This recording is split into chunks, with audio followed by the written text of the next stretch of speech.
Can you hear me in the back? Karen, Dana, can you hear me back there okay? Okay. Good morning, everyone.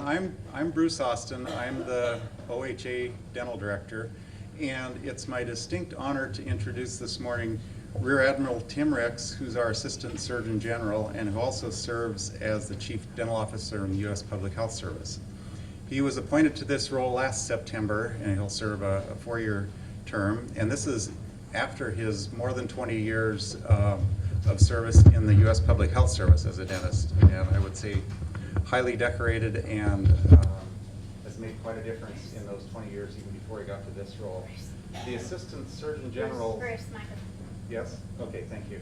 As the Assistant Surgeon General, his roles include acting as the Surgeon General's spokesperson on oral health, as well as interacting with chief dental officers from other countries, with military dental officers, state health programs, and dental leadership, such as our Association of State and Territorial Dental Directors.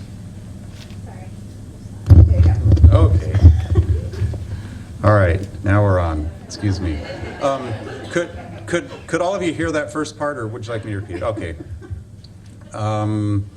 He's currently overseeing the development of the second ever Surgeon General's report on oral health, which we'll learn more about as the day progresses. I'm sure he'll tell us about that. And that's where Dr. Ricks and I spent some time together and got to know each other, is at the Surgeon General's listening session last fall to help inform this special report on oral health. So it's a big deal for us to have another Surgeon General's special report on oral health coming out 20 years after the first one. And as the Assistant Surgeon General, Dr. Ricks also oversees dentists serving in various federal agencies, including the Bureau of Prisons, Immigration and Customs Enforcement, U.S. Coast Guard, Indian Health Service, National Institute of Dental and Craniofacial Research, HRSA, and the CDC. Another of his multiple roles is to serve as the Deputy Director of the Indian Health Service Division of Oral Health. So, Dr. Ricks, I'd like to welcome you heartily to our state health program, our oral health program, and our public health division. Thank you very much.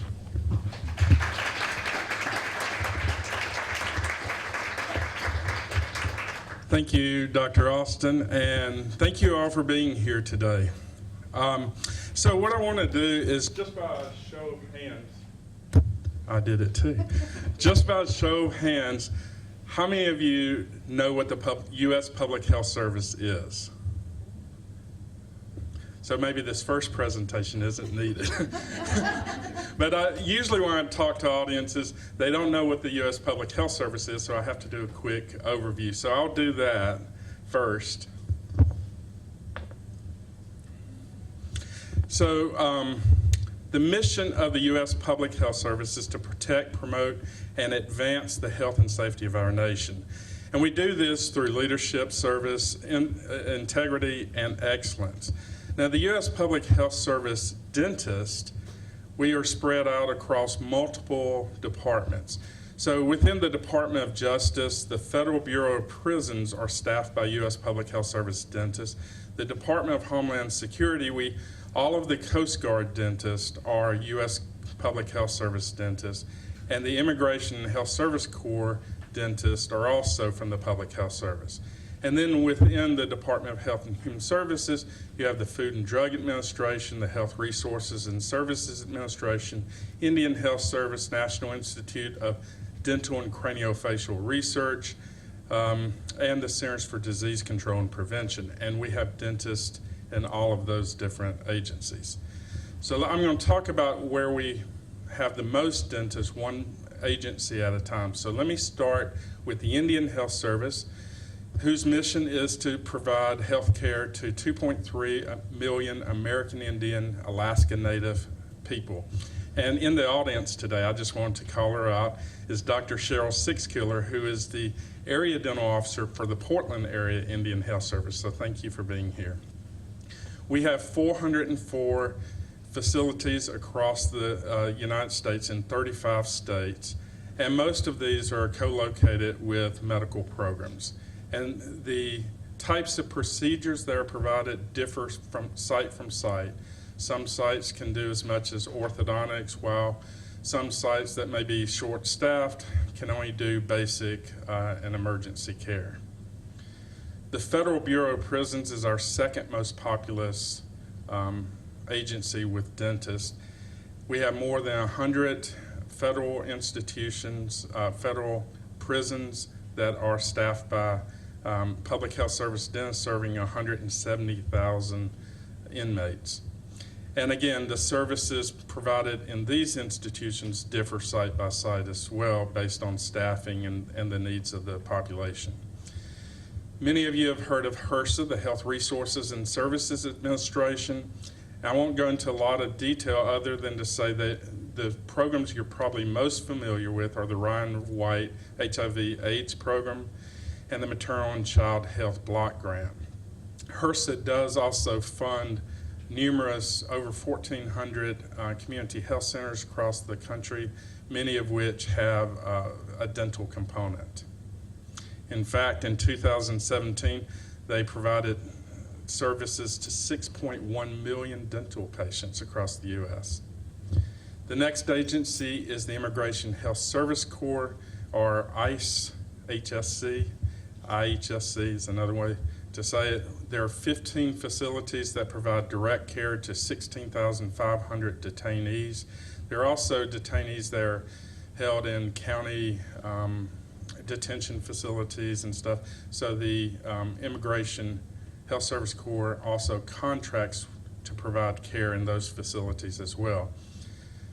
There are facilities in Washington, California, Arizona, Texas, Louisiana, Virginia, Florida, and New York. And procedures mostly are basic rehabilitative and emergency services, just due to the temporary nature of the population treated. Next is the U.S. Coast Guard. We have 26 clinics serving 41,000 active duty U.S. Coast Guardsmen and women. And they provide a full range of services to help prepare Coast Guardsmen for deployment and meeting military readiness. Next is the Centers for Disease Control and Prevention, and most of you are familiar probably with the CDC guidelines for infection control. Also, CDC is the strongest advocate in the country for community water fluoridation. I had to mention that, right, in Portland. So they also oversee, with the working with the National Center of Health Statistics, the National Health and Nutrition Examination Survey, which is the primary source of all national data. They are one of two agencies, federal agencies, that have an active dental public health residency as well. The other is the National Institute of Dental and Craniofacial Research, and that is one of 27 separate institutes of the National Institutes of Health. Their primary purpose is to promote research funding or research in a wide variety of areas. Next is the U.S. Food and Drug Administration. They have 4 different centers. We have had dental representation in several of these in the past, especially the device section. So if you think about oral health and think of things even as mundane as a syringe for anesthetic, all of those have to go through the FDA for review and approval. So U.S. Public Health Service dentists serve in a variety of roles, whether it's clinical, as I've mentioned, administrative, including research, also other public health things, natural disaster response. The U.S. Public Health Service mission really changed after 9/11 and has, we often are some of the first people deployed after natural disasters, hurricanes, and so forth.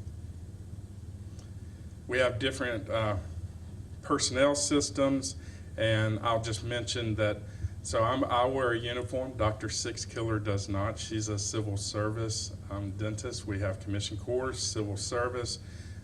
We have 573 tribes, federally recognized tribes in the nation, and many of them hire oral health professionals directly. We also have contracts with dentists. this is a busy slide, but what I want to impress upon you is the large number of public health professionals we have. And if you look all the way to the bottom, I guess is the best way to look, we have 186 Commission Corps dentists, 90 Commission Corps hygienists, 317 civil service dentists, 111 hygienists, 500 dental assistants that are civil service, and then a large number that are other, hired by tribes or contractors. And again, we provide services through 113 Federal Bureau of Prison institutions, 404 Indian Health Service clinics, 15 Immigration and Health Service Corps facilities, and 26 Coast Guard stations. This is a table that shows all of the various dental specialties, and as you can see, the Indian Health Service has, by and large, the largest number of dental specialists. There are only, I did want to point out, there are only 13 dental public health specialists throughout the entire public health service, which is interesting in the name alone, but 252 overall dental specialists. And then the final thing I want to show you is the agency contact information. I imagine this slide may be made available to all of you, so you can contact any of them if you want more information about this specific agency.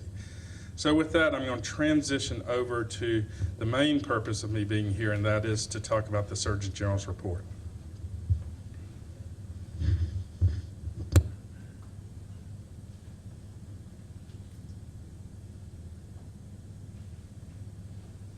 Are there any questions about the U.S. Public Health Service before I move on? Yes, sir. So, what's been the enrollment or the number of public health dentists total over the last maybe 10 or 20 years? Is the number increasing or staying? So we're actually declining. The number of vacancies seems to be inversely proportional to the state of the economy. So when the economy is very good, we have large vacancy rates. And right now we are across all of our agencies at a historically high vacancy rate. When the economy tanks, as it did back in 2008 or so, we dropped from around a 25% vacancy rate down to about 10%. So does that answer your question? Any other questions? Okay. So the main purpose of me being here was not to talk about the U.S. Public Health Service, but to talk about the second ever Surgeon General's report on oral health, as Dr. Austin mentioned. So how many of you, just by a show of hands, read all of the first Surgeon General's report, all 400 pages? Okay, you notice I didn't raise my hand, okay? So, you know, it was very, very lengthy, but the point was, and how many of you are oral health professionals? Just raise your hand. Okay, so all of us know that there were links between oral health and systemic health that researchers had been talking about for years, but we couldn't quite elevate that conversation to the next level. When we talked to our non-dental counterparts, they said, okay, that's great, but what does that mean for me? And, you know, we would talk about, you know, the effect of, you know, poor oral health on diabetes, et cetera. But it was really this report back in 2000 that was credited with elevating that conversation and really promoting the message that oral health means much more than just healthy teeth, and it is integral to the general health and well-being of all Americans. And if you haven't read the report, I'm not going to ask you to raise your hands, but if you haven't read the report, all Surgeon General reports are on surgeongeneral.gov. And the vast majority of the reports are on smoking, starting with the 1964 landmark Surgeon General's report on smoking. But this report is on there as well as something else I'm about to talk about, the call to action. So in 2003, one of the things with the first Surgeon General's report was that everybody read it, or read some of it, and then they said, okay, so what do we do with this? It's great information, great links between oral disease and systemic disease, but what does that mean? So in 2003, there was a panel put together to develop specific action steps, and that was called the National Call to Action to promote the Surgeon General's report. And the goals of that call to action, which are also on surgeongeneral.gov, were to promote oral health, to improve quality of life, and most importantly, to eliminate oral health disparities.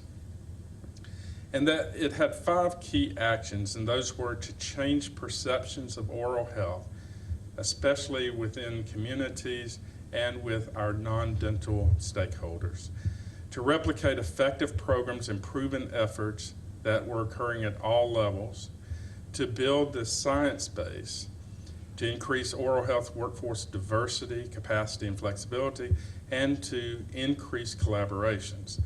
Now, I'm not sure about Oregon, but most states did not have a robust oral health coalition prior to 2000.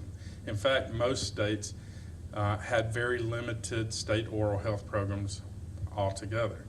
Since this report came out, I can say that most states now have a very active state oral health coalition that's made up of both traditional and non-traditional partners, that most states have a very robust state oral health program, such as Dr. Austin and the Oregon Oral Health Authority here. So I think it has made a difference, but we still have a lot of work left.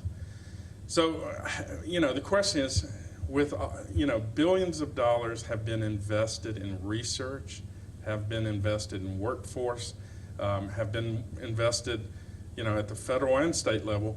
Why haven't we solved these issues by now? And the answer is we don't exactly know why, but we know that globally the oral disease is the #1 burden of all diseases. So, the Lancet, which is a UK publication, ranked all of the top 328 conditions, and oral health actually had 4 in the top 30. #1 was untreated dental caries, or tooth decay in permanent teeth. #11 was severe periodontitis in adults. #17 was untreated dental caries, or tooth decay in primary teeth. And 29th was severe or complete bony or tooth loss. So that should help you answer this question: why do we need a Surgeon General's report now? Let me first back up and tell you about our U.S. Surgeon General right now. Our Surgeon General is Vice Admiral Jerome Adams, and his motto is building better health through better partnerships. He has listed 5 national priorities, and these include substance misuse, which includes tobacco, like every Surgeon General before him, opioids, because of the ongoing opioid epidemic, and e-cigarettes, which I'll talk about, give you an update on a little bit later. Community health and economic prosperity is another one, and I'll talk about that. Health and national security as it relates to military readiness and eligibility, and vaccinations and other global, emerging global threats, and finally, and most importantly to all of us in the room, oral health. And I've got this link. I won't play. Do we have internet here? I don't think so. Okay, so you can write down this link and listen to the Surgeon General. It's about a 3-minute talk of why he believes oral health is one of the top priorities of this nation. And this is really unique for Surgeons General. Our Surgeon General has a history as an anesthesiologist, and so he saw firsthand young children going into the operating room under general anesthesia getting complete rehabilitative care. So he understands the risk and dangers of those types of treatments, and that's one reason that he supported oral health as a top priority. So I want to talk a little bit about how the U.S. has changed over the last 20 years. So the first Surgeon General's report really helped shape these last 20 years, not just in the public sector, but really in the private sector as well. And so this Surgeon General's report, we think, is going to also shape our profession and oral health for the next 20 years. So how many of you remember Y2K? How many of you are old enough to remember Y2K? Okay. I see some millennials here, so that's the reason I'm asking. So everybody really did all this preparation for Y2K. We knew the world was going in, right, on January 1st, was it 2000, right? But it didn't, right? We did all that preparation. But there are a lot of things that have changed, that have happened, that have changed how we act every day and how it affects our profession.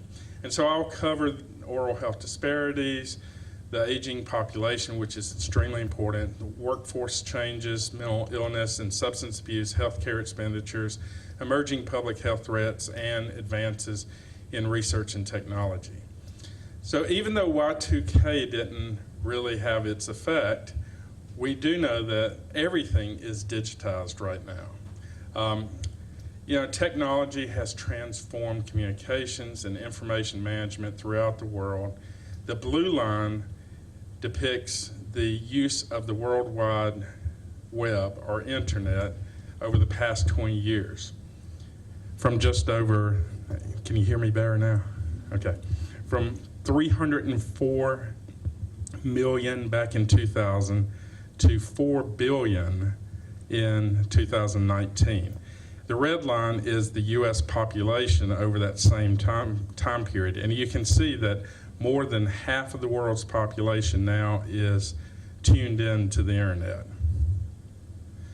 So another change is, as far as digitization of everything, is delivery of services. So in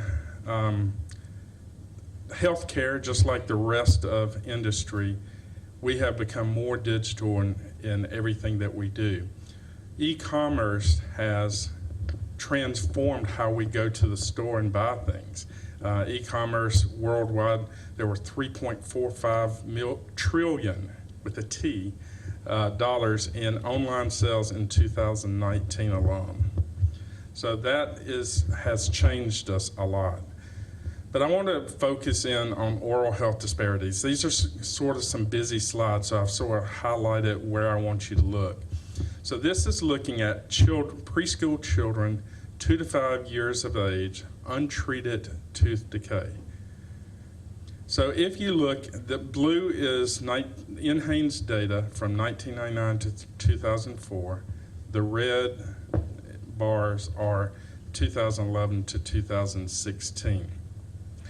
And I want you to pay especially close attention to the middle section where I have the arrows. We're looking at race and ethnicity alone. What you'll see is that non-Hispanic whites, non-Hispanic blacks, and Mexican Americans all showed substantial decreases from the 1999-2004 to 2011-16.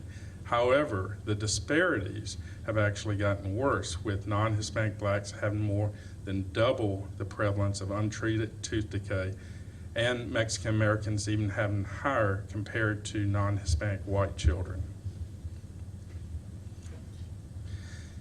Again, this is a busy slide as well, but I want you to focus, the aqua color is non-Hispanic whites, the purple is non-Hispanic blacks, the olive color is Hispanics, and the light blue, bluish gray is Asian Americans. And this is looking at untreated or prevalence of dental caries experience in adults 20 to 64 years of age. And if you look at the far right that I've circled, what you'll see is that non-Hispanic blacks and Hispanics have far more caries prevalence than non-Hispanic whites, with non-Hispanic blacks almost having twice the prevalence. Now here's the third and last one I'll show for pointing out disparities. And we'll look at two things here, race, ethnicity, plus family income or poverty level. So if you look at the starting about the middle there, you can look and see it, non-Hispanic whites, 37% of adults over 30 years of age had periodontitis. And if you go to the next bar, it's 56.6% of non-Hispanic blacks, 59.7, I've highlighted that for Mexican Americans. So you can see that there's a 20% increase in prevalence of periodontitis in non-white populations. Now looking at family income, looking at the federal poverty level, which is now about $25,000 for a family of four, at less than 100% of the federal poverty level, you've got those people, 60.4% have periodontitis. And if you look at those compared to those at 200 to 399% of the poverty level, which is two columns over, it's 44%, meaning that the poor have about 15 to 16% higher prevalence in periodontitis. The next and really biggest issue that sort of is the elephant in the room is the aging population. In the next 20 to 25 years, all of us are going to have to address this aging population. So this line graph here, if you look in 2000, there were 34 million Americans over the age of 65. In 2030, we estimate that will be 71 million, so more than double just over a 30-year period. And currently, we're at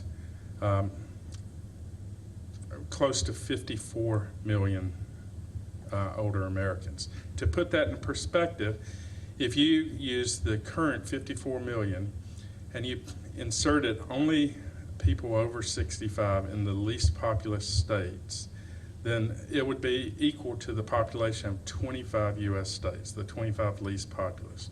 To put it a different way, if you had all adults over the age of 65 hold hands, from the U.S. only, hold hands, they'd circle the globe twice.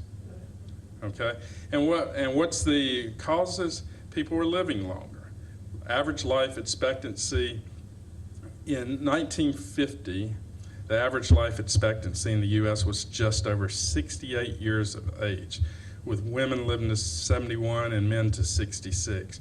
By 2010, that had risen to over 78 years of age, 81 for women and 76 for men.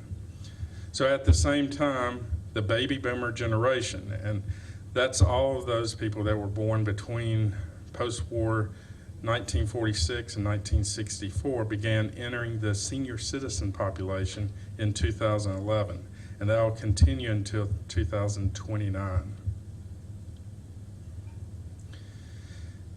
In 2035, we estimate that the number of adults over the age of 65 years will, for the first time in the history of the United States, exceed the population of children 18 years and younger.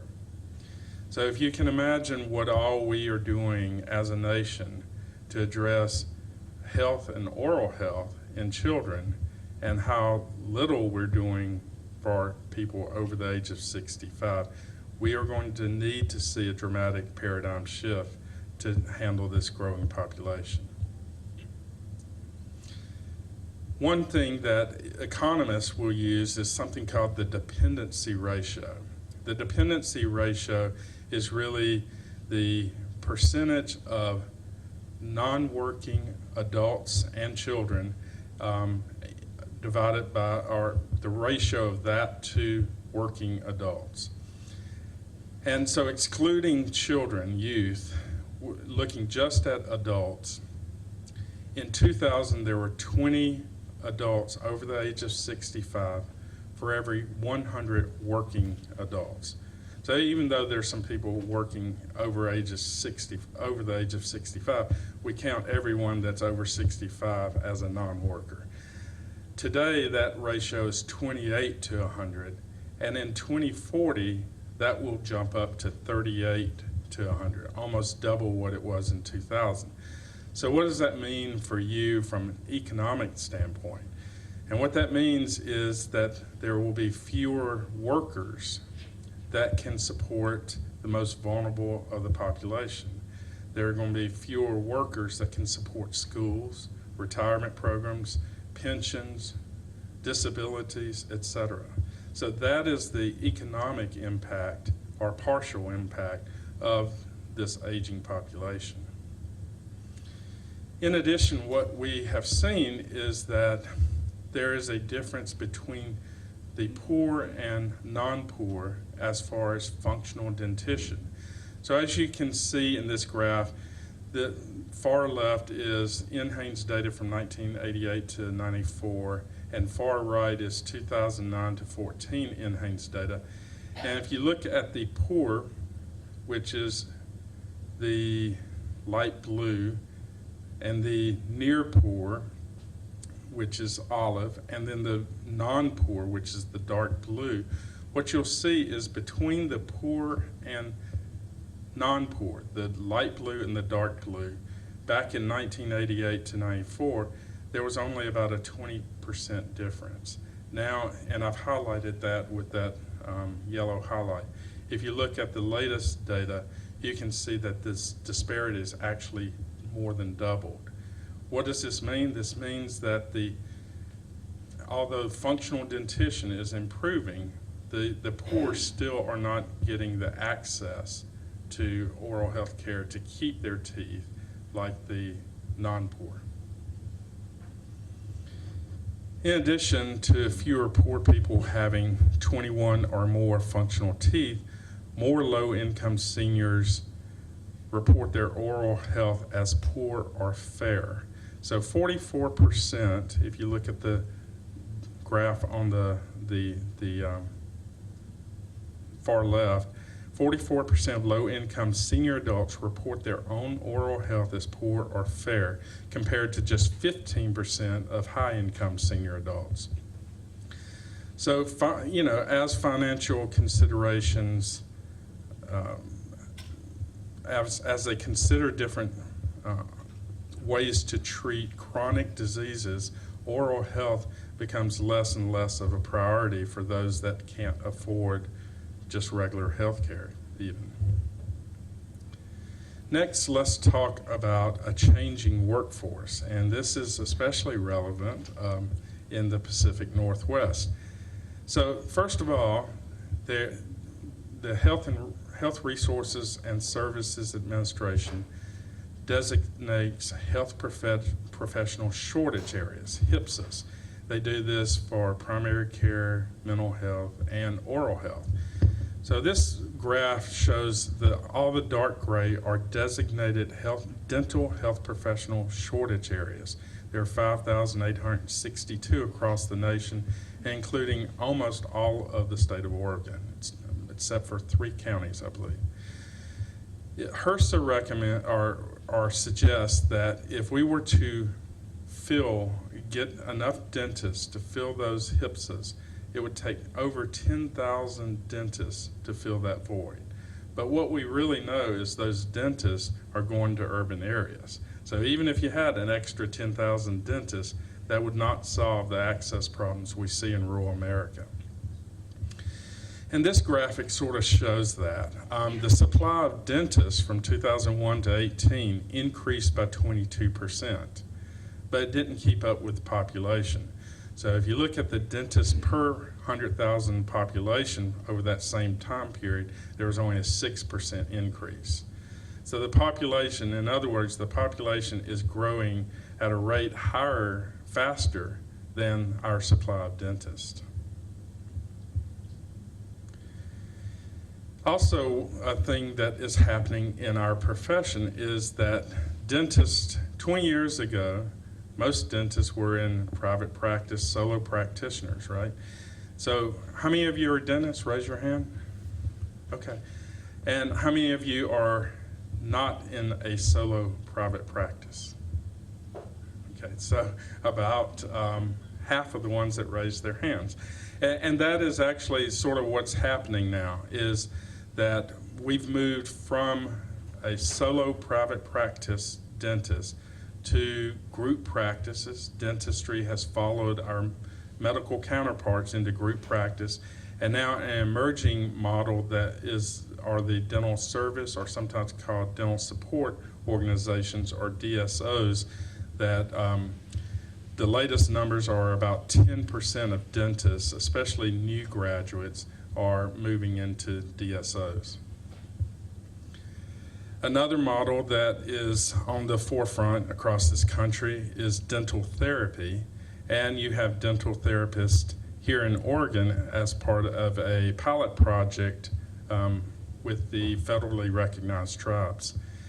So we now have 14 states, I believe, that have authorized some form of dental therapy. And this model actually was brought into the U.S. from New Zealand and was begun in Alaska with Alaska natives back in 2000. And for those that are unfamiliar, dental therapists are somewhat equivalent to physician assistants in that they're mid-level providers that can provide some services. What those services are differs by the different model. There are at least 5 different models out there. Some include dental therapists being able to extract some teeth. Others involve just dental therapy doing basic restorative and emergency care. So it's important to understand it's not a one-size-fits-all, and that there are significant differences in the models. There are also other models: expanded function dental assistants, independent practice and collaborative practice dental hygienists, community dental health coordinators, and other models. And each community, as they explore ways to improve access to care access to dental care in their communities, must look at all of these different models. There's not a perfect model out there.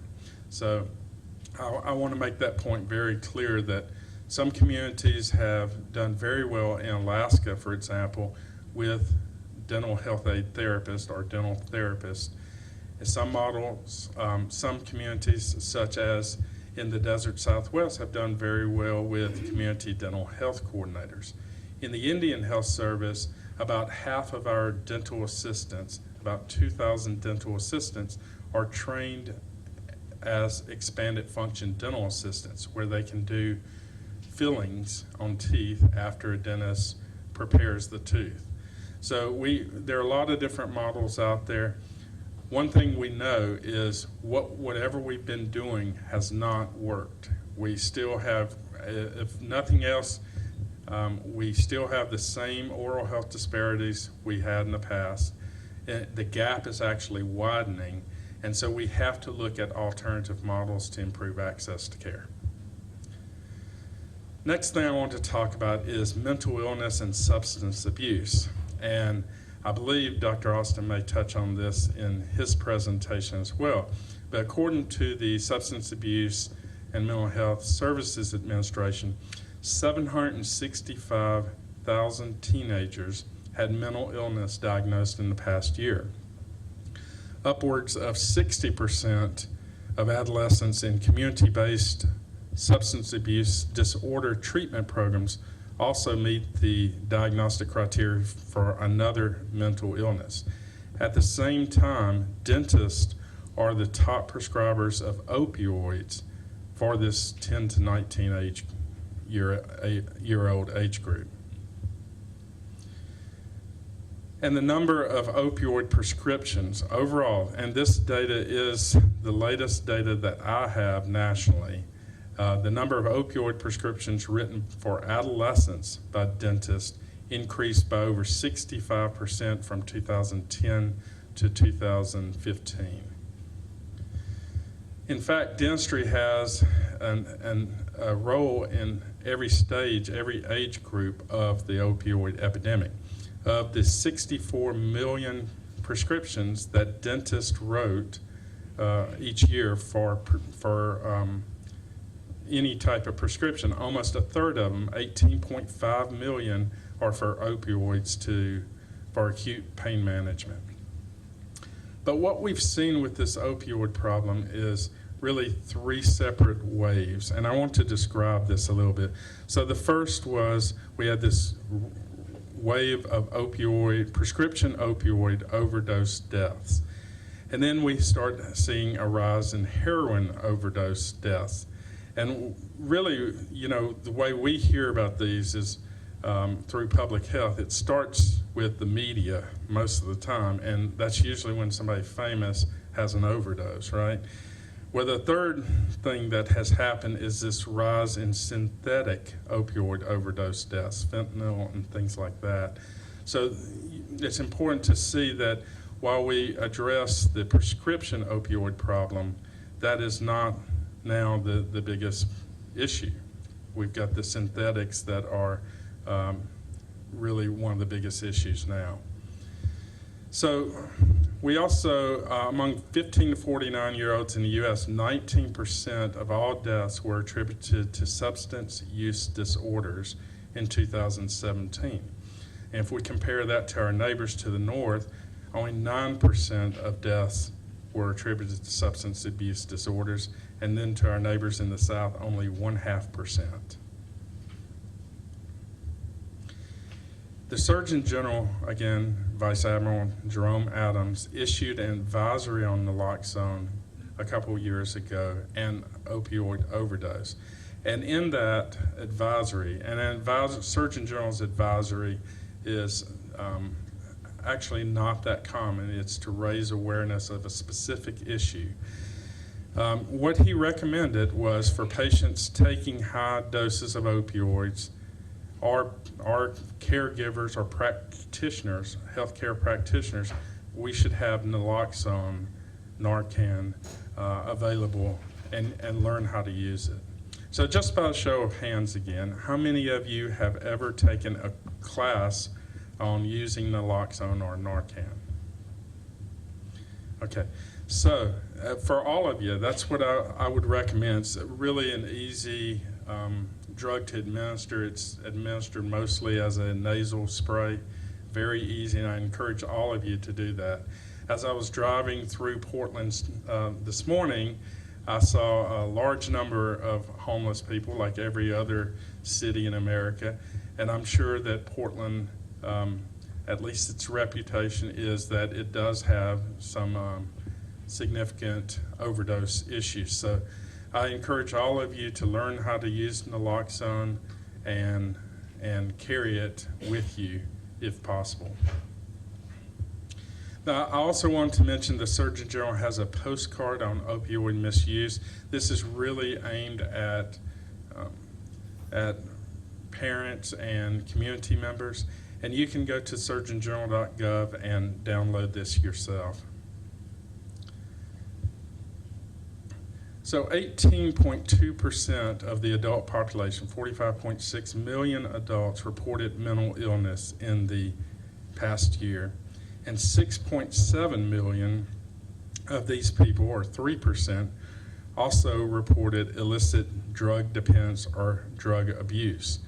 So methamphetamine is making a comeback. It used to be the curse of rural America, but now it is seeing a resurgence in urban America as well. It's making its way into inner cities, and we know that methamphetamine has a direct impact, direct consequences on oral health.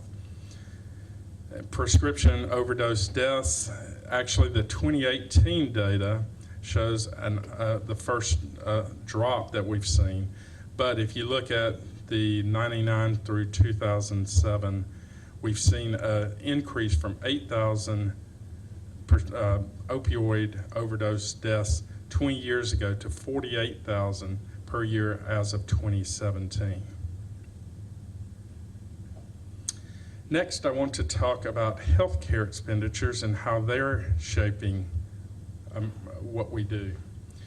So in 2016, the U.S. spent $3.3 trillion on health care.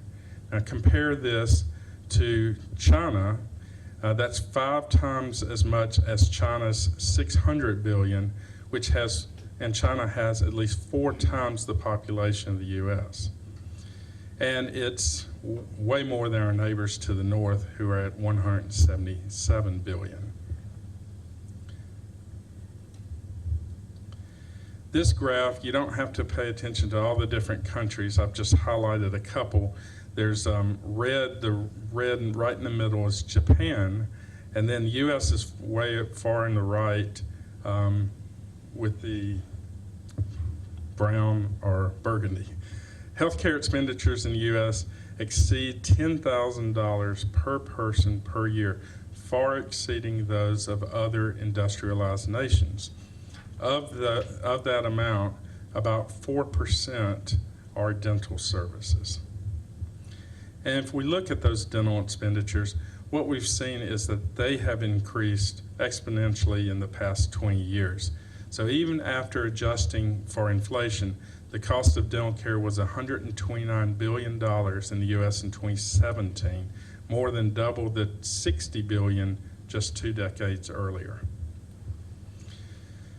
We also see that dental out-of-pocket expenses play a major role in people's decision whether to get oral health care. Dental out-of-pocket expenses constitute more than 1/4 of overall health care out-of-pocket expenses, exceeding even prescription out-of-pocket cost. So those without dental insurance coverage are significantly more likely to delay dental care than those with insurance. Consequently, out-of-pocket costs play and will continue to play a significant role in the delivery of oral health care in this country for many years. What I can say about Oregon, though, and I learned this morning, is that 98% of children are covered by some type of insurance, and 95% of all Oregonians are. So I applaud this state and your state health authority for working to make that happen. I mentioned that the Surgeon General has as one of his priorities community health and economic prosperity. And so I want to explain this a little bit. We know in oral health the effect of poor oral health on society. We know that children miss an average of 51 million school hours per year due to oral health concerns. We know that the average adult misses 2.1 days of work per year because of some type of dental procedure. So we know these things, but what are the effects of good oral health and good health? We do not know these things. We always are looking at the effects of poor health. So the Surgeon General, through this initiative, and there will be a Surgeon General's report on community health and economic prosperity, he's wanting to know what are the consequences of good oral health. When a new company, large company, Fortune 500 company moves into a city and brings along with it insurance and jobs and all that, how will that, what's the economic impact of that? And from an oral health perspective, how will that improve access and quality of oral health care? The next thing I want to mention briefly are emerging public health threats.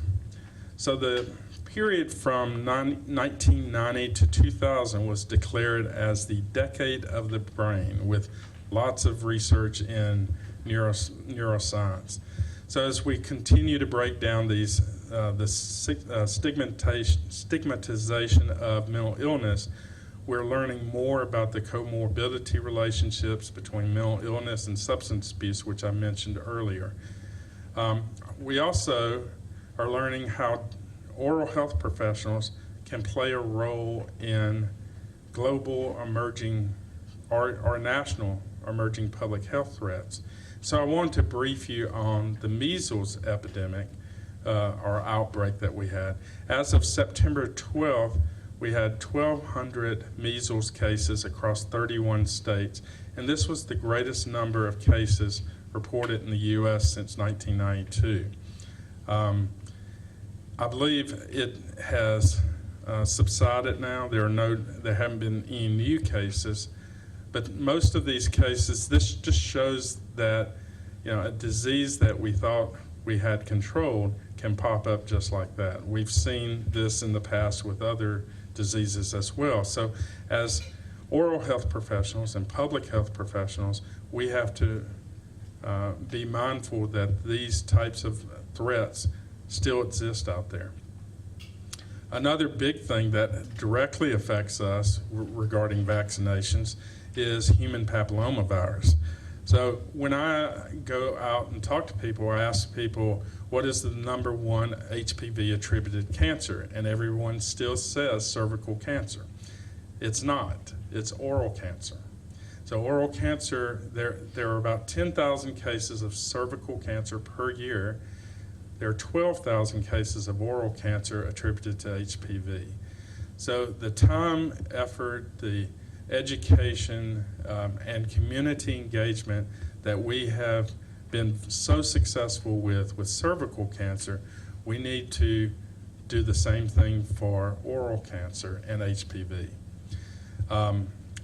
So, what the CDC Advisory Committee on Immunization Practices recently did was they made a recommendation that there be catch-up immunizations, HPV immunizations for adults ages 27 to 45.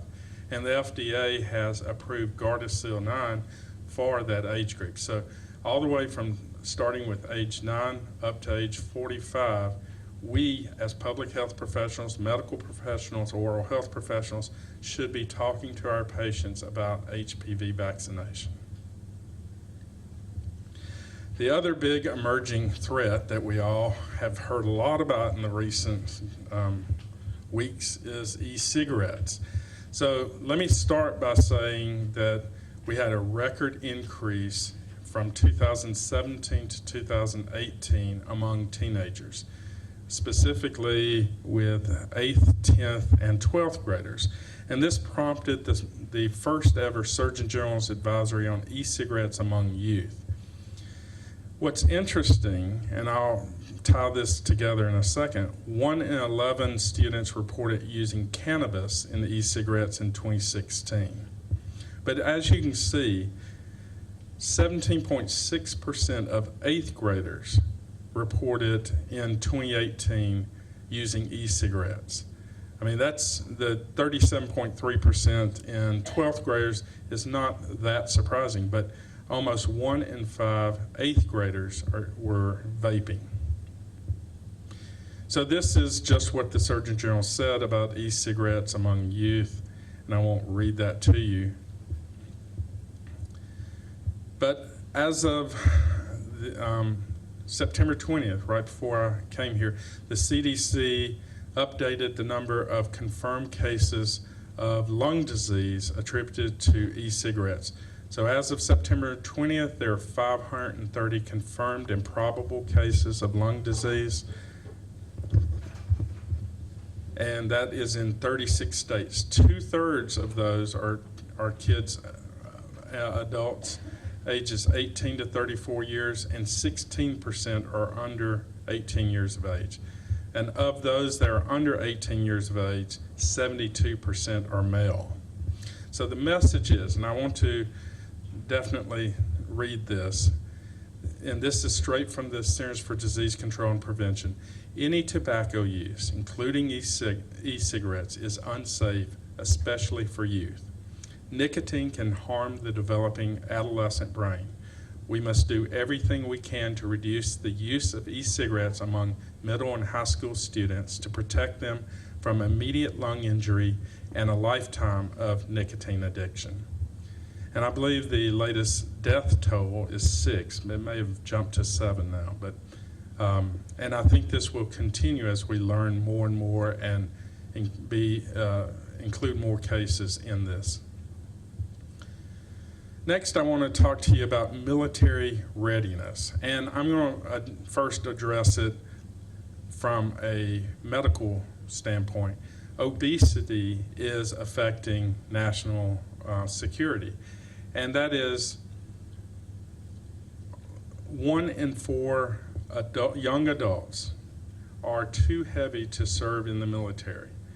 71% of young people in the U.S. would not be able to join the military if they wanted to.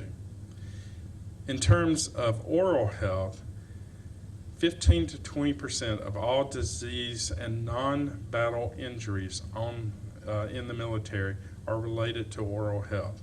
The Department of Defense estimates that total force dental readiness rates, readiness to deploy of existing military personnel, is less than 50%.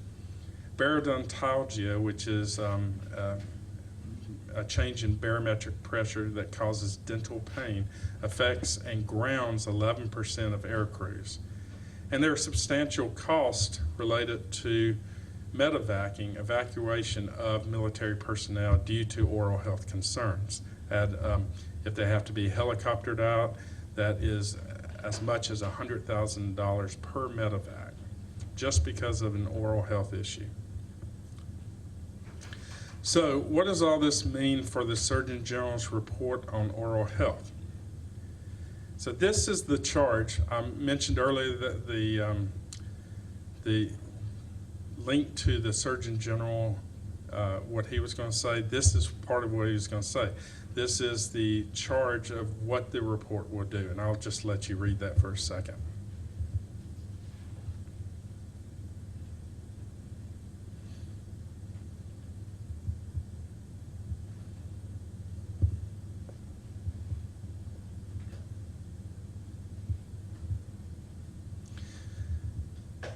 So the big questions we want to answer with this second ever Surgeon General's report on oral health are, where are we now?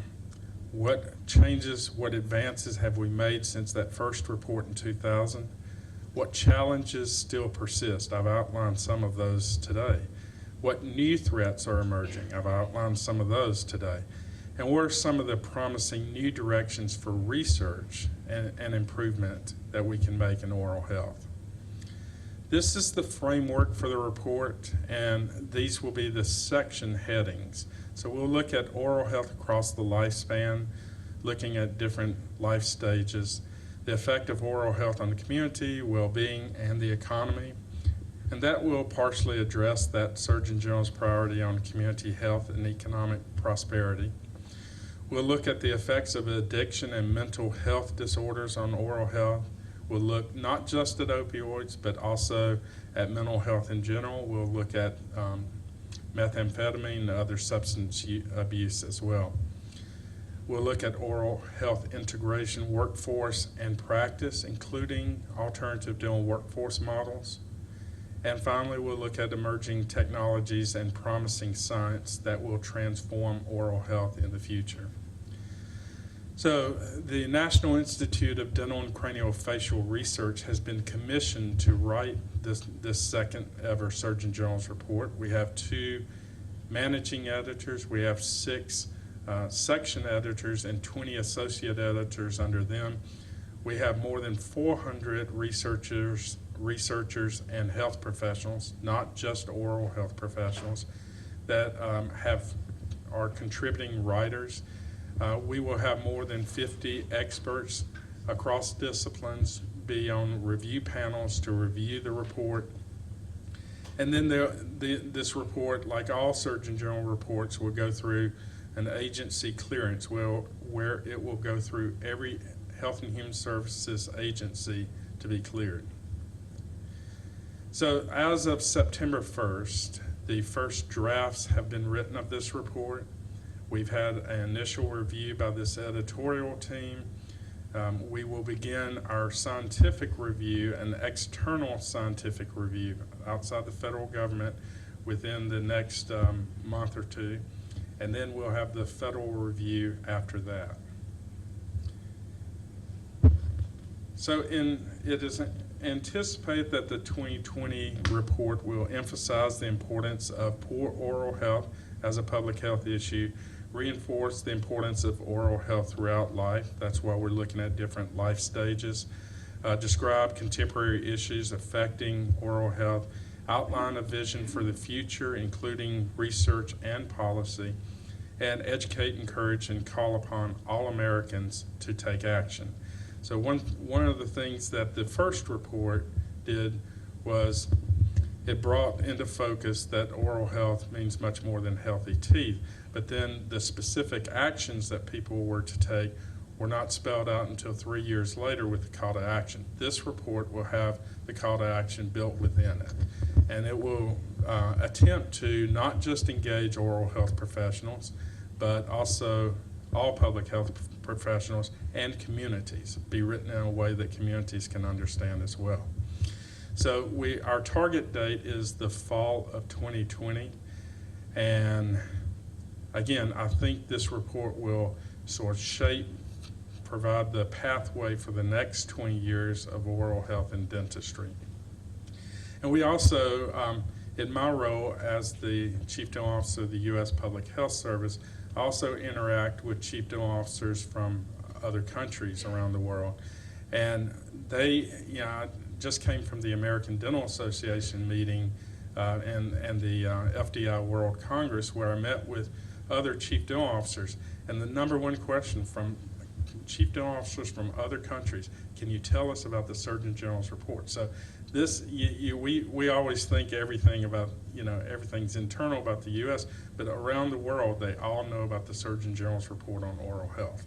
So this will influence not just oral health and dentistry in the U.S., but across the world. And I won't read that. I will now open it up. We have a few minutes for questions.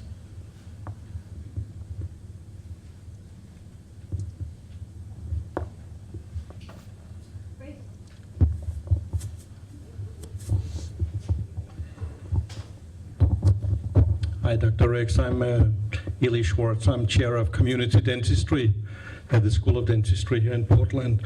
Thanks for a very comprehensive overview of the situation at the moment. I just wanted to comment on one section of your presentation on the opioid prescription behavior of dentists. I was a little bit disappointed in the way that it got presented, because I do recognize that SAMHSA is the federal agency for substance use disorders and mental health. But the way it was kind of displayed here looked almost as if the dentists had a role in the development of mental health issues in the country, and I don't think that we have any evidence of that. I mean, the figure that you showed of the dentists being the highest opioid prescribers in the 16 to 19 year age group is something that we have been aware of, but I don't think it has to do with mental health. I mean, it has to do with dentist prescribing behaviors, and I think by linking them in this way may be more difficult for us to actually address prescribing behaviors in the dentist, which I think we are all trying to do something about. Thank you, Dr. Schwartz. I purposely linked those two things because I do believe that there's a relationship between substance misuse and mental health disorders. Is there a direct causal relationship between dentist prescribing and teenagers, having a mental disorder? The answer is no. So you're correct on that. But I do believe that my point is that we're dealing with a vulnerable population, and dentists have a responsibility to prescribe for pain management in an appropriate manner, especially knowing how vulnerable this age group is. And that's what I was trying to get at. So thank you for allowing me to clarify.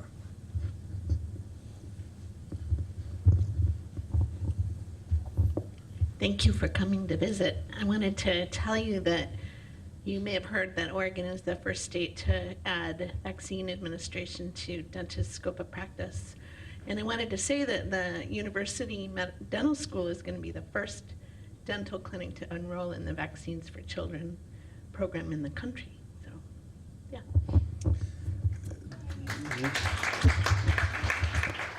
Yes, wonderful news. Thank you, Oregon, for taking the lead and teaching others how to integrate oral health into primary care. I think it's very, very important. This is a great opportunity for your state to show everyone how dentists can play a role, not just in HPV vaccinations, but all vaccinations. But that does bring me back to HPV once again. I do want everyone to understand that there are 27 million adults and children each year that see their dentist but do not see a primary care provider.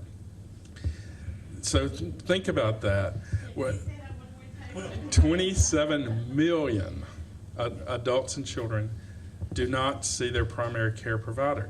So these are people that are those of you that are dentists, this is your one shot, their one shot to access the health system. So not only should you, talk about vaccinations, but there are other things about that oral health professionals can do. We can do depression screenings in a dental setting. We can do domestic violence screenings. We can do blood pressure screenings, diabetes screenings. There's a whole wide array. So when we talk about integrating oral health and overall health, we're not always talking, a lot of people hear the conversation where dentistry, we want, nurses applying fluoride varnish and physicians and mid-level medical providers doing oral health assessments. We want all of that. That's not false. But we also need to do our part in also seeing how we can affect overall health. So this vaccination initiative, this law is wonderful, and I hope Oregon shines and shows the rest of the country how to do it. So thank you for bringing that up. Other questions?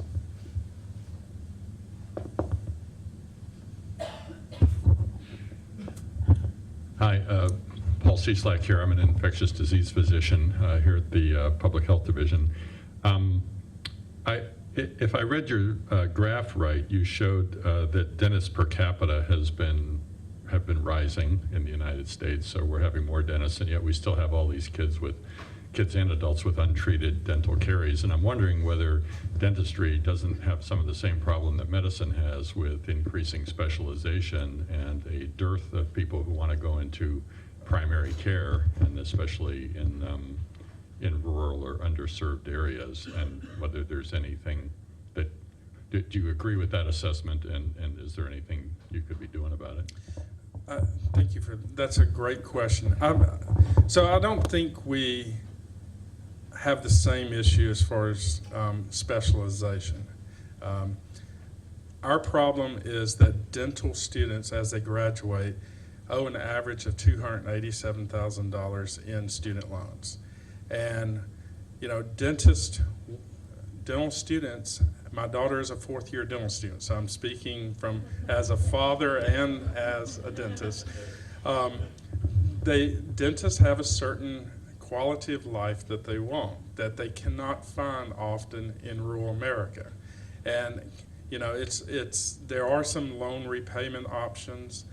There are some loan forgiveness things that states offer. But $287,000 of debt tends to make dental graduates go to urban areas where they can earn money. And that is our biggest problem in oral health, is that these dental HPSAs that I pointed out on that map, they've remained pretty constant over the last 20 years. We still have a rural America oral health problem, as medicine does as well. But ours is mostly, you're not going to have a shortage of dentists in Portland, Oregon, right? You're going to have them in Warm Springs or some remote area, right? So that is the dilemma, that how,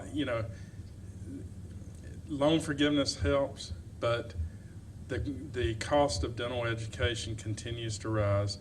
And, I think that's the biggest issue that is driving people to urban areas. Would you agree with that, Dr. Austin? Thank you. Good question. Dr. Ricks, thank you for coming to Oregon. Mark Orbeck with Oregon Health Authority, I Director of State's OHA's Primary Care Office. To follow up a little bit about that, yes, certainly we are all painfully aware of the high cost of academic training in the dental field.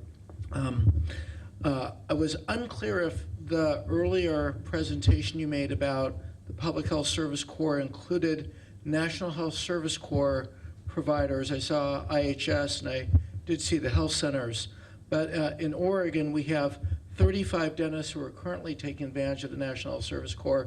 And what I think our state and OHA are particularly proud of is we've established our own state-funded loan repayment incentives along with loan forgiveness and insurance subsidies and a host of others.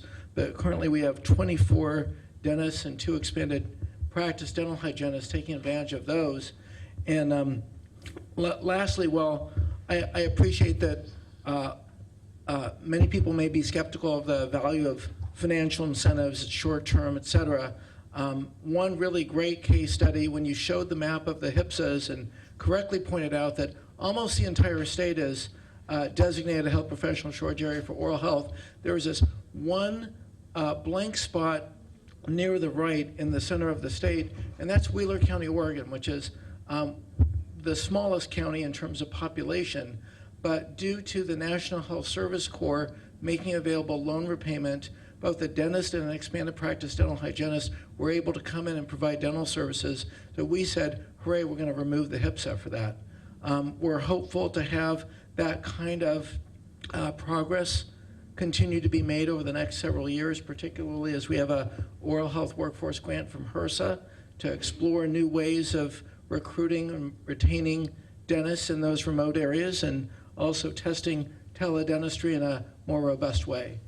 So thank you for being here and understanding a little bit more about the efforts that we are trying to make for our workforce in Oregon. Thank you very much. Yes, so your first question was, did my data include the National Health Service Corps dentists? And it did not. So thank you for correctly pointing that out. And so the Indian Health Service has a loan repayment program, and many dentists take advantage of that. The HRSA funds both a National Health Service Corps scholarship program for dental students, which is very selective, and then also a National Health Service Corps loan repayment program, which many take advantage of. And as you mentioned, many of our community health centers across the country and here in Oregon are staffed by National Health Service Corps dentists, which is a very valuable program. So thank you for bringing that up. Any other comments or questions? One more. Will the call to action include policy recommendations? It will, but it'll be very, good question, thank you.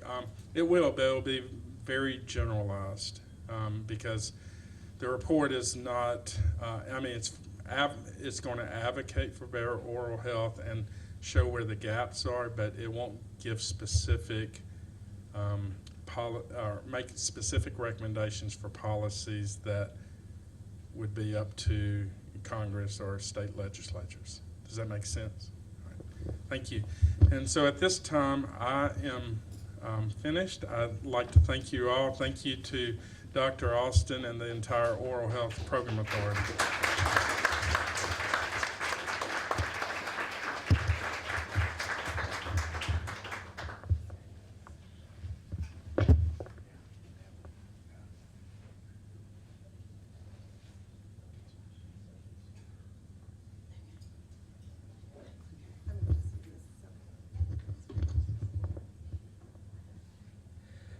Good morning, everybody. And to Dr. Ricks, thank you so much for that truly comprehensive and wonderful presentation and for visiting Oregon.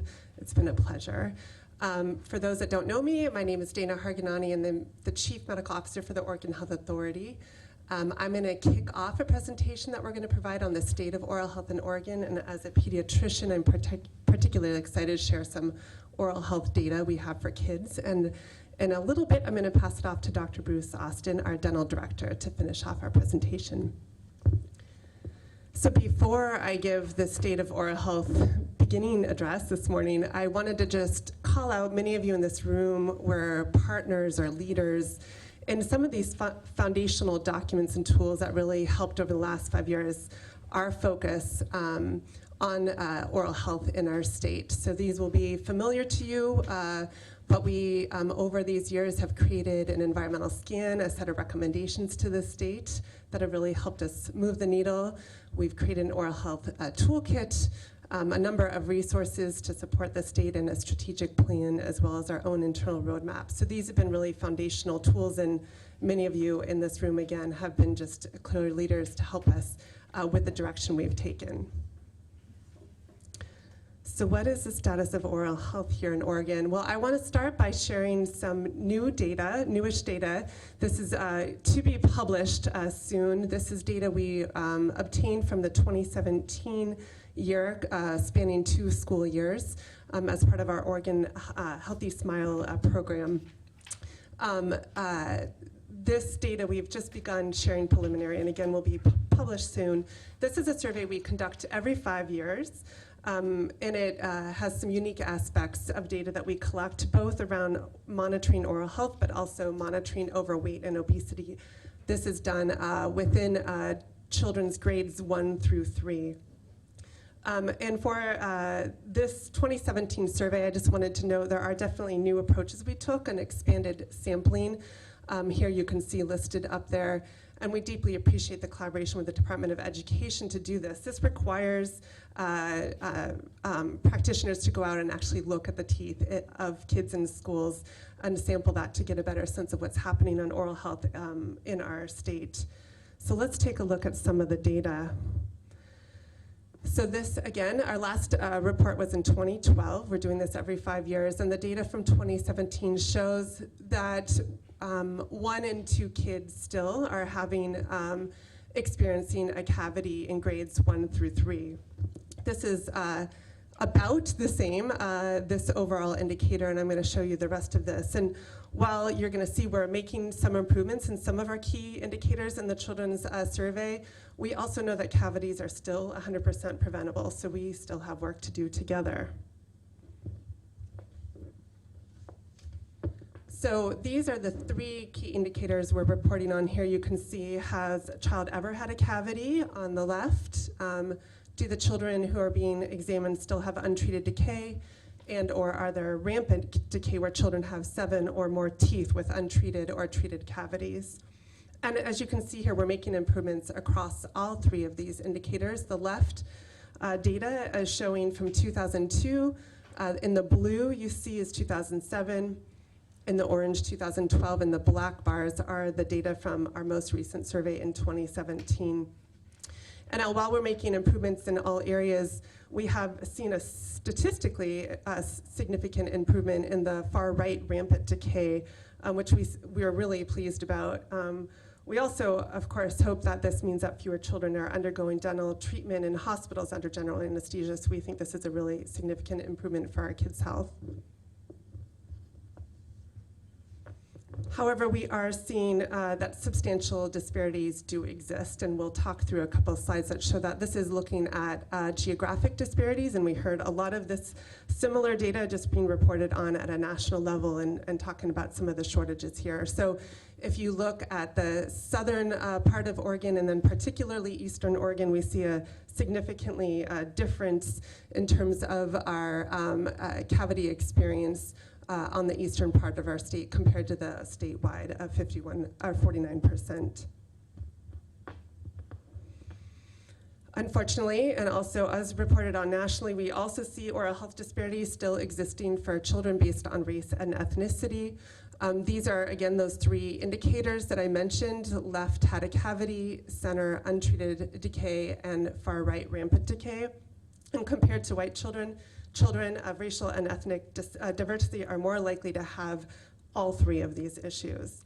And we know there's a tremendous amount of barriers that are being impacted this data. Certainly we know insurance coverage in our state has substantially improved, although not quite perfect yet.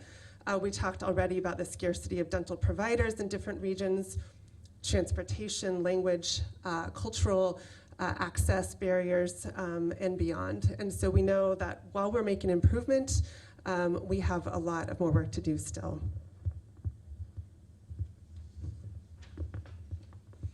This is also data that comes from the same survey opportunity. Oregon is one of the few states nationwide that has added a healthy growth component to our SMILE survey.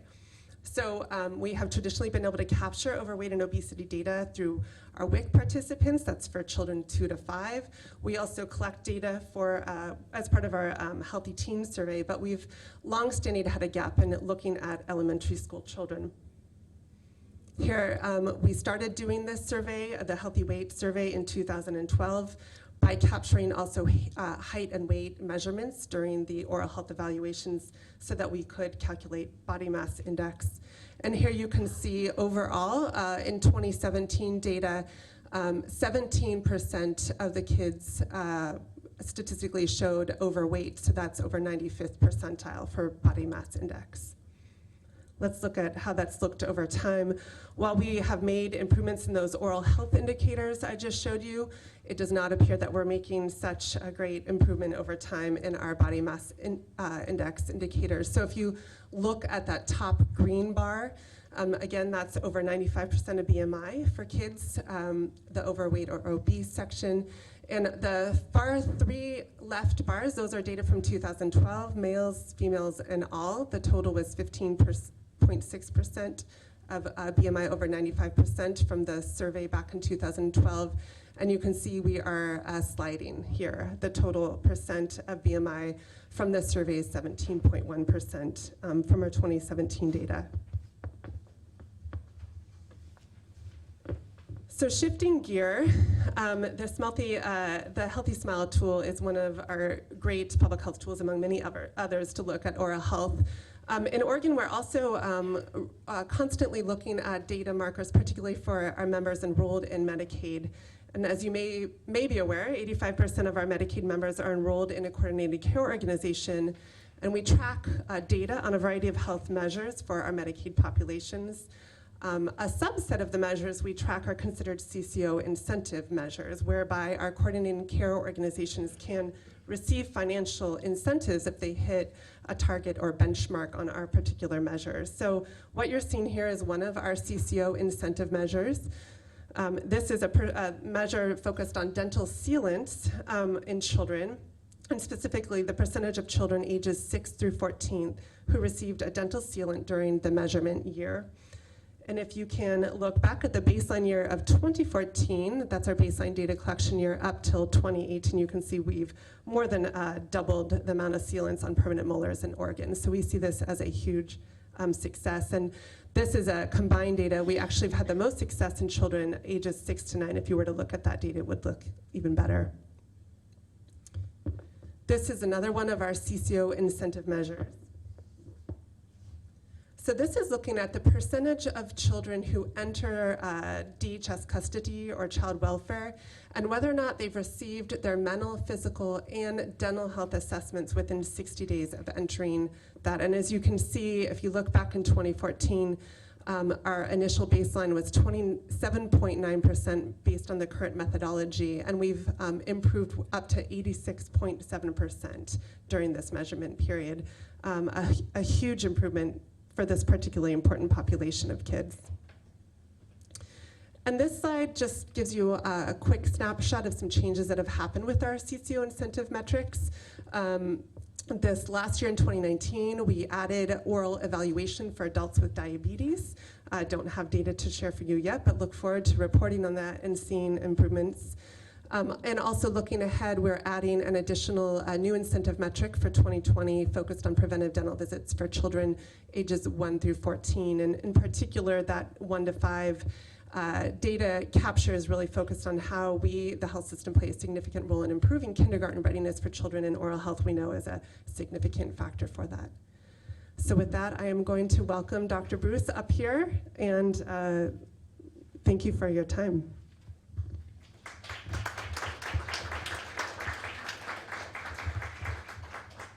Hello again, I'm Bruce Austin, OHA's dental director, and I'll continue this presentation to all of you, but also to our guest, Dr. Ricks, just to continue to share the state of oral health in Oregon. Dr.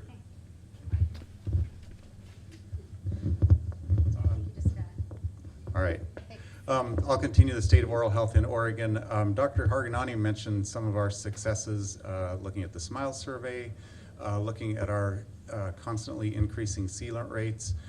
I think it's also fair to present some of our challenges, and one of those I want to bring up is community water fluoridation. I think most of you in the room have probably heard of that issue that is a very important public health issue that sometimes becomes a political issue.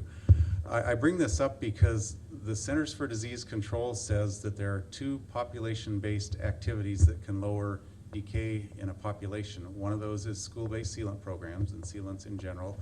The other is community water fluoridation. We're doing very well with our sealant programs, with our multi-pronged approach, including some legislation and training programs and things like that. Historically, we haven't done well with water fluoridation, and Portland being the largest unfluoridated city in the country, you probably heard that. And this is one thing that I mentioned when I was part of the listening session for the Surgeon General's report in November. In 2000, when the first Surgeon General's report came out, about 65% of U.S. citizens that were on public water supplies had access to optimally fluoridated water, and Oregon has remained at about 22%. I'll show that on the next slide, but some of the bullet points on this slide you may have heard. We still rank at 48th among the states in percentage of our residents that have access to fluoridated water. Water fluoridation is the adjustment of fluoride in the water. In some areas, they do need to lower the fluoride content in the water, but most to create optimally fluoridated water, it means adding a certain amount of fluoride. It's a population-based intervention, but it's also a very important health equity measure, just because to benefit from water fluoridation, patients and residents on water supplies don't need to buy a toothbrush. They don't need to have the education to know to take their children to a dentist. It's there for them. It's very affordable. It's been proven to be safe, and it's really an equitable intervention. So the next slide here does show some of the trends over the years. Like I said, 65% of residents in the U.S. in 2000, when the first Surgeon General's report came out, had access to fluoridated water, and that's increased over 20 years to about 75%. You can see in Oregon we've hovered right around 22, 21%. It's actually decreased a little bit. And this is a point that I made with the Surgeon General's gathering.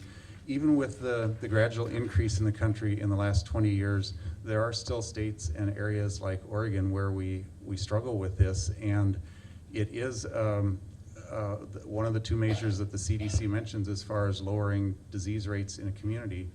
Yet we have this hurdle to overcome to make headway on dental disease in Oregon, which means spending more money, more Medicaid dollars, and more manpower in reducing caries, since we don't have this advantage. So I just wanted to share that with you all and Dr. Ricks.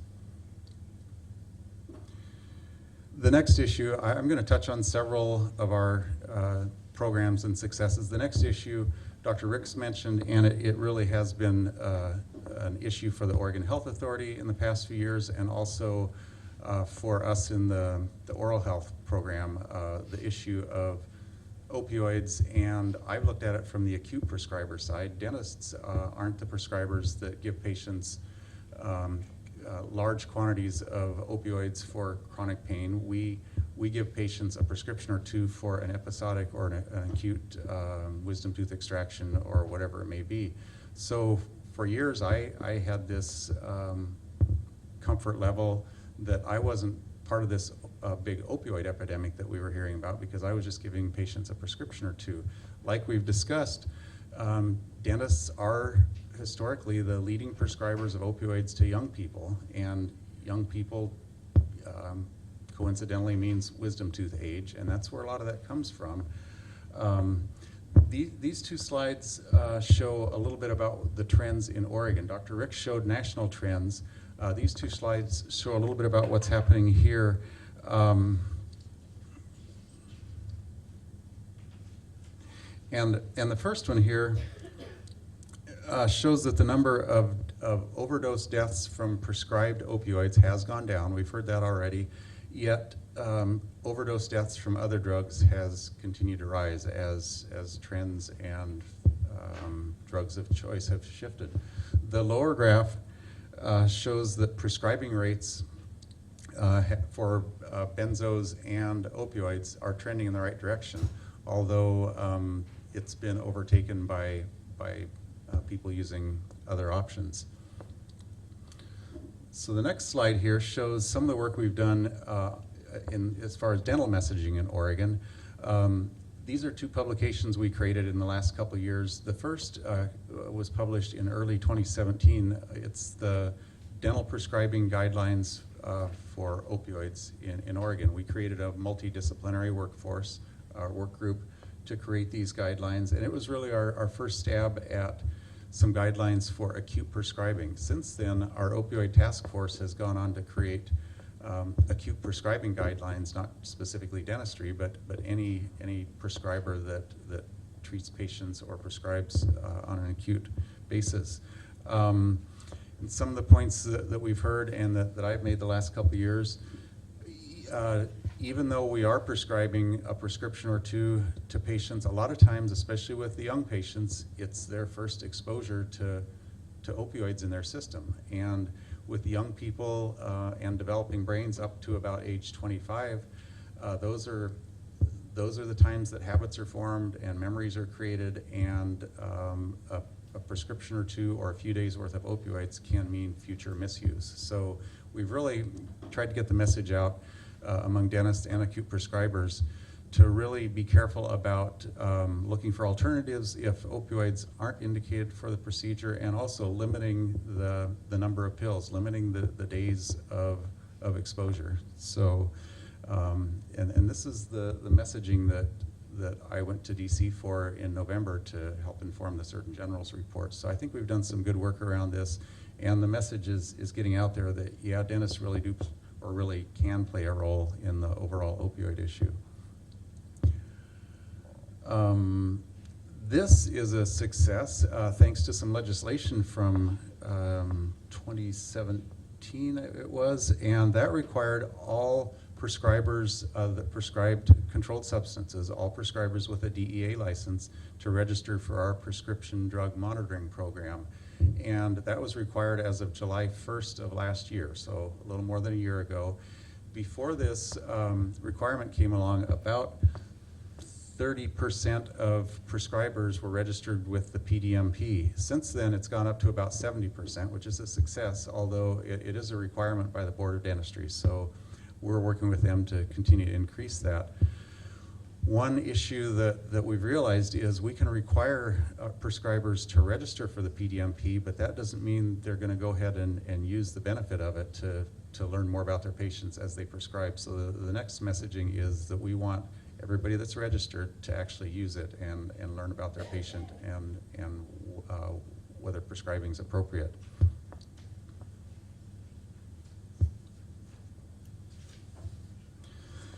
I'm going to skip to another exciting project that was also mentioned before. This is I'd say, very exciting and successful partnership between OHA and OHSU's dental school, which is our only dental school in the state. And it's part of a state targeted response grant, STR grant, and our subgrantee is the dental school. And it's an exciting program. Dr. Schwartz is part of that. The dean of the school is involved, of course, and it's a multi-pronged effort. First, to look at current pain management and prescribing patterns and philosophies with some surveys. It'll progress to some training programs to present what we see as a more up-to-date pain management philosophy. The message will get out to students, it'll get out to faculty working in remote sites where students are on rotations, and even postgrads. The dental school is creating some continuing ed courses to educate graduates, dentists and hygienists. And one tool that they're using to get this message out, because a lot of our state is rural and even frontier, is with this Project ECHO model.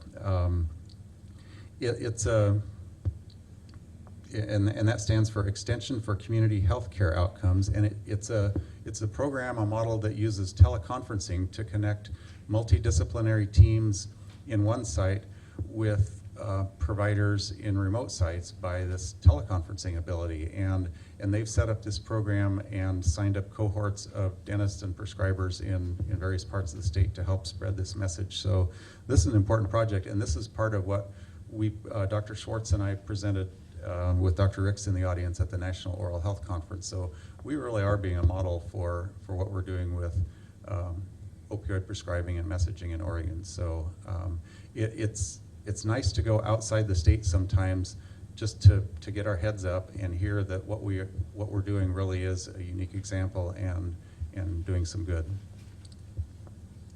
This is more on the ECHO project. I mentioned the cohorts and the plan they have to spread the messaging. Next topic, Mark Overbeck mentioned this earlier, and Dr. Ricks also, but it goes back to our challenges with oral health workforce in Oregon.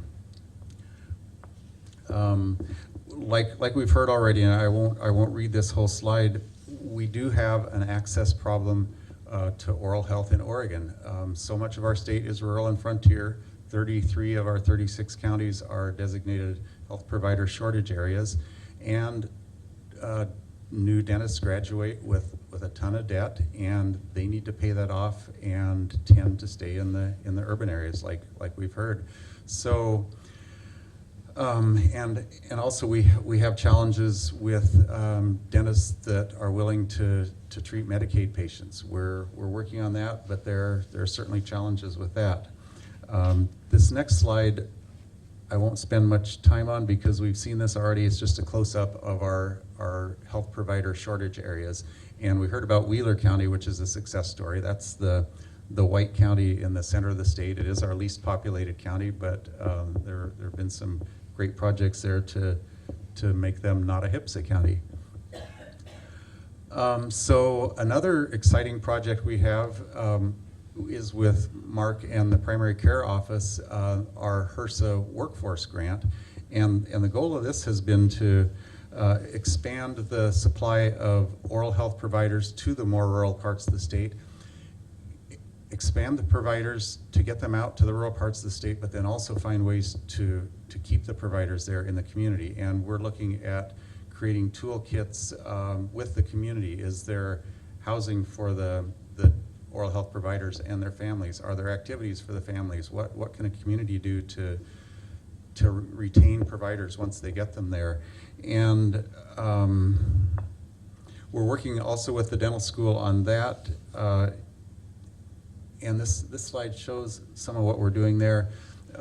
Our dental school, I think, is fairly unique in that our senior dental students go out on rural rotations for 8 weeks a year currently. That's going to increase to 10 weeks a year starting in 2020. And those senior dental students that go out on rotations historically have provided about $2 million worth of treatment.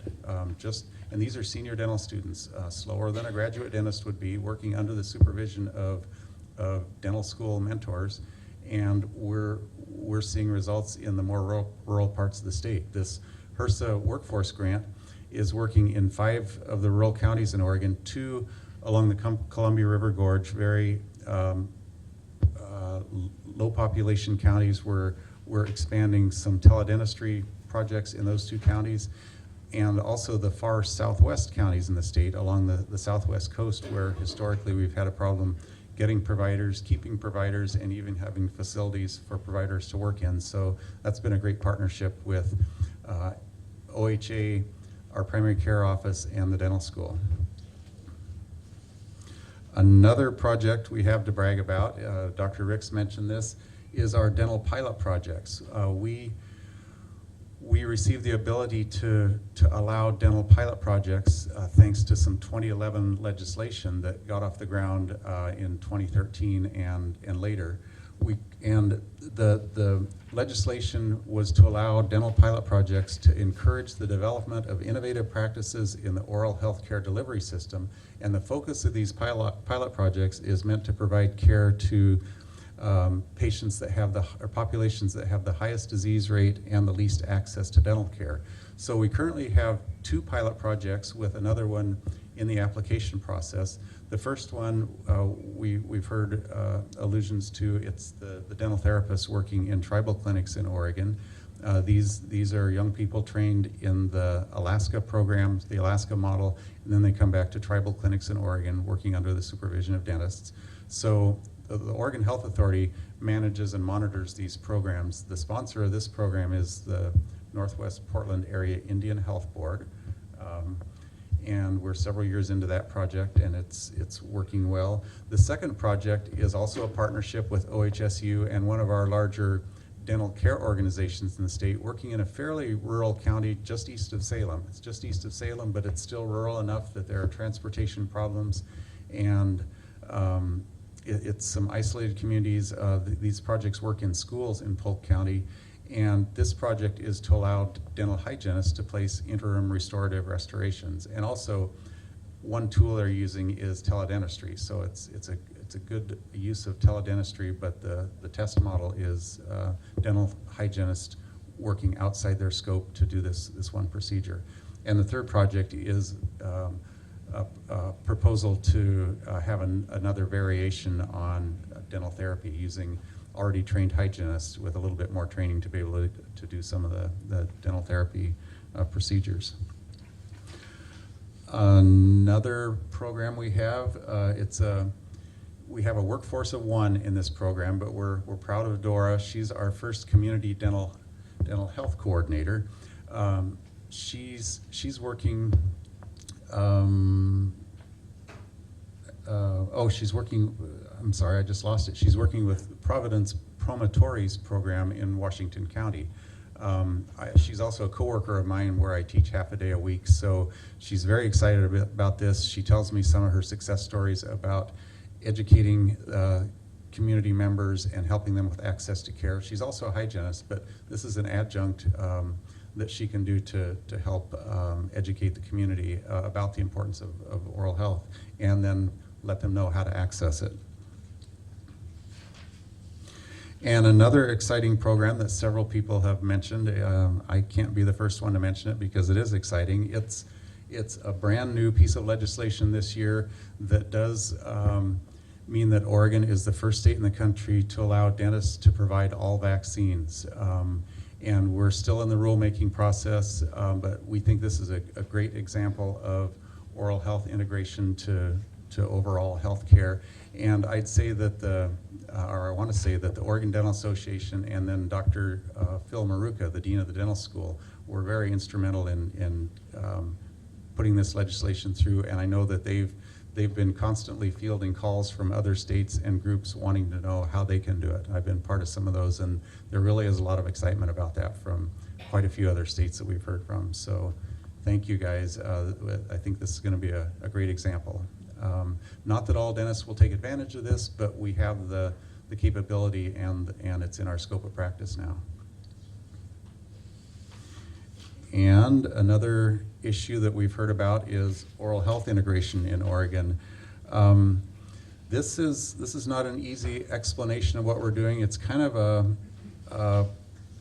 an overall lens that we're working through, I guess you'd say. And one of the first pieces of this is trying to define what is oral health integration. Like Dr. Ricks mentioned, does it mean primary care providers providing fluoride varnish? Does it mean co-location with a nurse in a dental setting or a dental hygienist in a medical setting?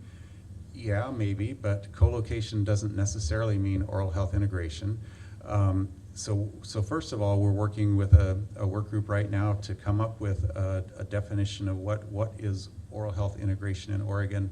And then beyond that, how do we want to measure oral health integration? How do we want to measure progress? Or how are CCOs making progress on integration with some metrics or guidelines along the way, and some technical assistance, since it is a pretty new concept. And a lot of that is dependent on how well we can help integrate electronic health records. And a lot of people recognize that as an issue, so there's a lot of progress being made on that, and some groups are very nicely integrated.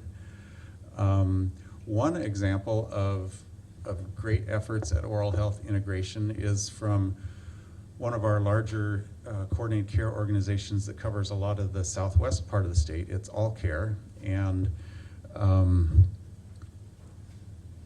I'd say that some of the best examples of, not to downplay great efforts in other parts of the state from other groups, but some of the early efforts and good examples of oral health integration are from All Care, and part of that is because of Laura McKean, who's here in the audience.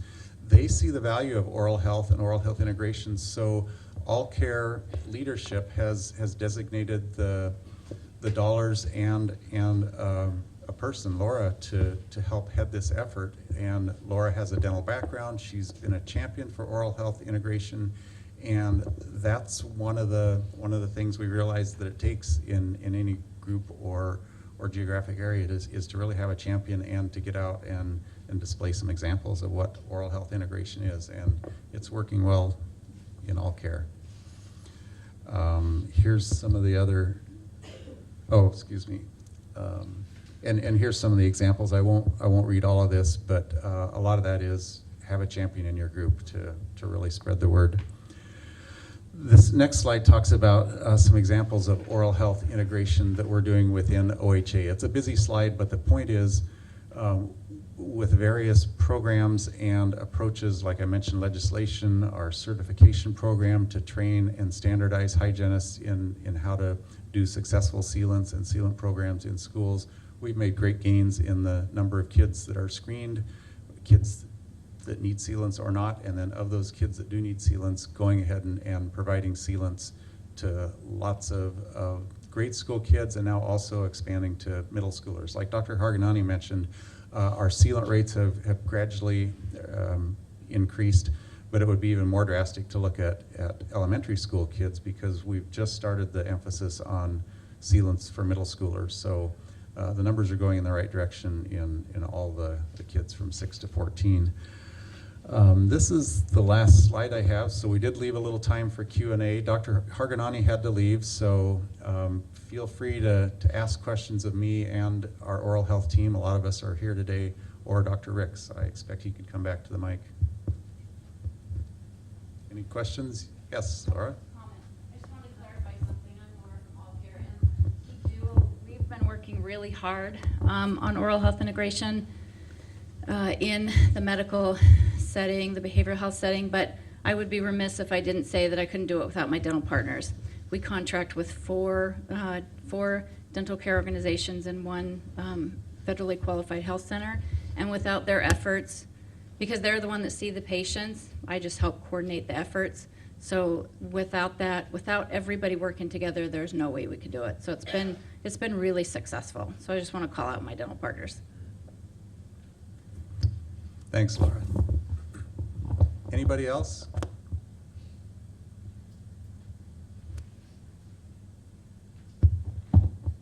Dr. Austin, one of the slides you showed was a significant number of dentists that don't accept Medicaid patients. And as Dr. Ricks mentioned, that the number of dentists in the state, we're suffering. We need more.